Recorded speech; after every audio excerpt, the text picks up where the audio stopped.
Subscribe कीजिए royal teacher को education संबंधी न्यूज़ तुरंत पाने के लिए।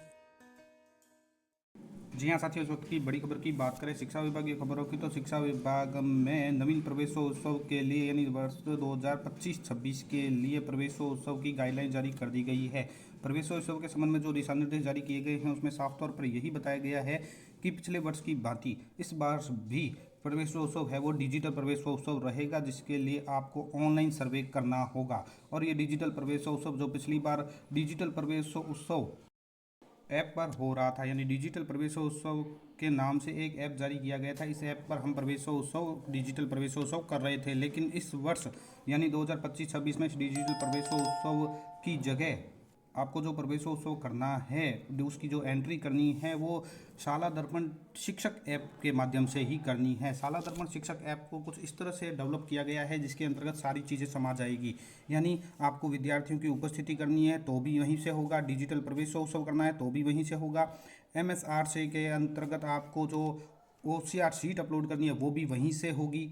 इसके अलावा शाला स्वास्थ्य परीक्षण है वो भी इसी के अंतर्गत है, और धारा पर प्रवाह पठन के जो अभी गाइडलाइन जारी की गई है उसके बारे में भी आपको बताया जाएगा कि मौखिक धारा पर पठन आकलन ये भी इसी के अंतर्गत समाया गया है। यानी एक ही ऐप के अंतर्गत आपको सब कुछ नज़र आ जाएगा। तो डिजिटल प्रवेशोत्सव ऐप के अंतर्गत आपको जो ये ही ऐप है डिजिटल प्रवेशोत्सव, यहीं आपको इसका लिंक मिल जाएगा। यानी शाला दर्पण शिक्षक ऐप के अंतर्गत ही आपको प्रवेशोत्सव का फीडिंग करनी होगी। इसके लिए आपको नामांकन की स्थिति, D2D सर्वेक्षण 3 से 18 वर्ष के लिए और D2D सर्वेक्षण 18 वर्ष से अधिक के लिए सारे ऑप्शन आपको यहीं पे मिल जाएंगे। बात करें इसकी गाइडलाइन की, तो कार्यालय निदेशक माध्यमिक शिक्षा राजस्थान बीकानेर की ओर से इसकी गाइडलाइन जारी की गई है और समस्त राज्य के विद्यालय में प्रवेशोत्सव अभियान के अंतर्गत नामांकन अभिवृद्धि, अनामांकित एवं ड्रॉप आउट बालक बालिकाओं के नामांकन के लिए प्रोत्साहित करने और शिक्षा से पुनः जोड़ने के लिए डिजिटल प्रवेशोत्सव का शुभारंभ किया गया है। इसमें 3 से 18 वर्ष तक के समस्त बालक बालिका जो भी है आपके कैचमेंट एरिया में 3 से लेकर 18 वर्ष तक के समस्त बालक और बालिकाओं को विद्यालय में नामांकित करने के साथ ही उनका विद्यालय में 100% ठहराव भी सुनिश्चित करना विभाग की प्रमुख प्राथमिकता है। इस गाइडलाइन के अनुसार वर्ष 2025-26 के लिए जो प्रवेशोत्सव कार्यक्रम है वो 15 अप्रैल 2025 से शुरू है। 15 अप्रैल 2025 से आपको हाउस होल्ड सर्वे करना है, बच्चों का चिन्हीकरण करना है, वो 9 मई 2025 तक चलेगा। इसी तरह नामांकन अभियान CRC मॉड्यूल में प्रविष्टि है वो 10 मई से 16 मई 2025 तक चलेगी। यह प्रवेशोत्सव का प्रथम चरण है और द्वितीय चरण में शेष रहे बच्चों का पुनः हाउस होल्ड करना सर्वे करना है वो 24 जुलाई 25 तक करना है, और नामांकन अभियान रहेगा 25 जुलाई से 18 अगस्त 2025 तक। इसमें जो अनामांकित और ड्रॉप आउट बालक बालिकाओं का चिन्हीकरण करना है वो राज्य के समस्त जो भी बालक बालिकाएं हैं जिनकी आयु आंगनवाड़ी या विद्यालय जाने योग्य है उनका चिन्हीकरण कर उनके अनुरूप आंगनवाड़ी में या कक्षा में प्रवेश कर विद्यालय शिक्षा से जोड़ा जाएगा। 15 अप्रैल 2025 से संस्था प्रधान द्वारा शिक्षकों को विद्यालय परिक्षेत्र में घर घर भेजकर हाउस होल्ड सर्वे करवाया जाना है।